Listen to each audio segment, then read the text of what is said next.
পাওয়া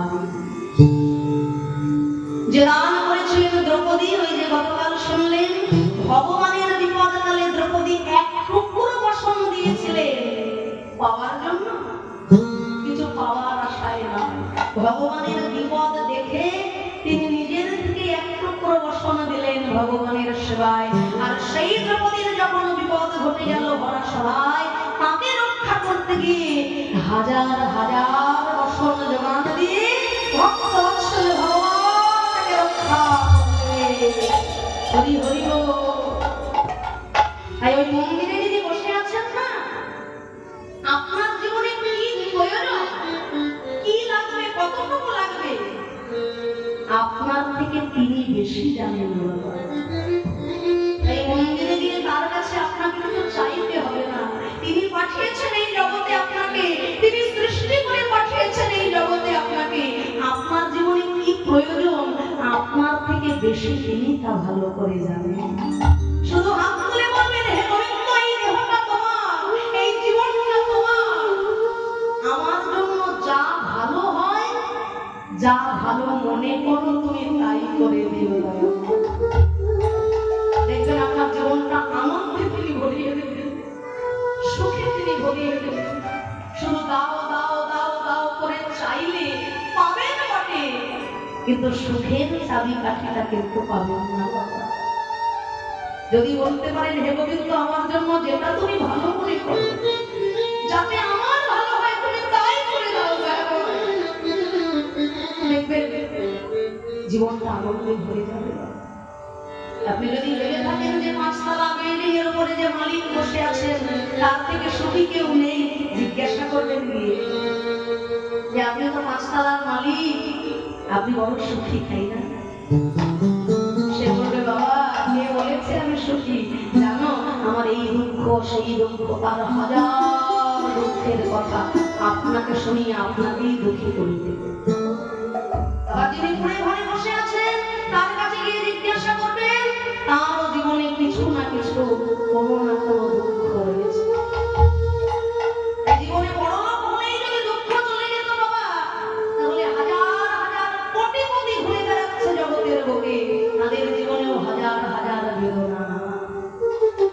এই মন্দিরে গিয়ে শুধু বলবেন, ভগবান, আমার জন্য যেটুকু তুমি ভালো মনে করো সেটুকু তুমি দিও। আমার খুশি ভালো হবে, সেটা তোমার থেকে ভালো তো দিতেই হবে, কেউ জানে না। তাই আজকে একদিকে লীলা, অন্যদিকে জীব শিক্ষা। এই দান লীলা ভগবান করার উদ্দেশ্য একটাই, জগৎকে জানালেন যে হে জগৎ, আমি তো তোমাকে সবটুকু উজাড় করে দিলাম, নদীতে জল দিলাম, গাছে ফল দিলাম, এত সুন্দর জগৎ সাজিয়ে দিলাম, বিনিময়ে আমাকে দেওয়ার কথা কি তোমার মনে পড়ে না? আপনারা বললেন, ভগবান যদি সব দিয়ে আমাকে পাঠালেন জগতে, তাহলে তার জিনিস আবার তাকে দেব, কেন দিতে যাব? নদীর জল, গাছের ফল ফুল সবই তো তার। পুত্রের হাত ধরে পিতা গেছে বাজারে, তার ছেলে বায়না করছে, বাবা আমার একটু মিষ্টি খাওয়ার ইচ্ছা, আমাকে 1 ভাঁড় রসগোল্লা কিনে দাও। তা বাবা ছেলের জন্য 1 ভাঁড় রসগোল্লা কিনে নিয়ে এসেছে। যেই না রসগোল্লা কিনে এনেছে, ছেলের মনে আনন্দ হয় না। ওই রসগোল্লার কাগজটা উপর থেকে খুলে দিয়ে ভাঁড় থেকে একটা একটা করে রসগোল্লা হাতে করে নিয়ে মহা আনন্দে সেবা করছে। ছেলে সেবা করছে, পাশে দাঁড়িয়ে দাঁড়িয়ে বাবা প্রাণ ভরে আনন্দ উপলব্ধি করছে যে ছেলে আমার কত মহা আনন্দে সেবা করছে।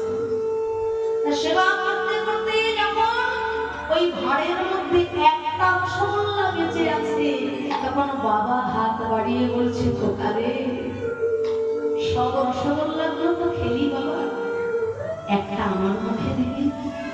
ছেলে বলে, দেব না, তুমি তো আমার জন্য এনেছো, আমি তোমায় কেন দিতে যাবো? দে না, তোর হাতে একটা রসগোল্লা খাইয়ে দে। নানা রকম করুণায় বিনয় করে বলায় ছেলে বাবার মুখে একটা রসগোল্লা তুলে বদলে দিয়ে দিয়েছে। ওই রসগোল্লাটা ছেলের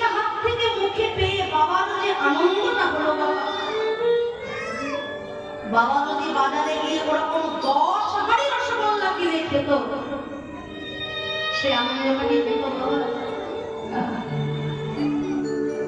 বাবা যে ছেলেকে কতটা ভালোবাসে ছেলে কি বোঝে? একদিন বোঝে, যেদিন ছেলে নিজে বাবা হয় সেই দিন সে জানে তার বাবা তাকে কত ভালোবেসেছে। তাই ভালোবেসে রসগোল্লার হাড়ি থেকে একটা রসগোল্লা বাবার মুখে তুলে দিল খোকা।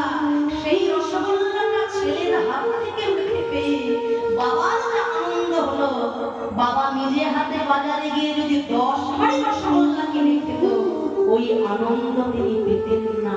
ভদ্র আমাদের বিশ্ব ব্রহ্মাণ্ডের পিতা এই জগৎটা আমাকে সাজিয়ে দিয়েছেন, সবটুকু দিয়ে দেওয়ার পর তিনি হাত পেতে বলছেন, ওরে জগৎবাসী আমি তো সবই দিলাম,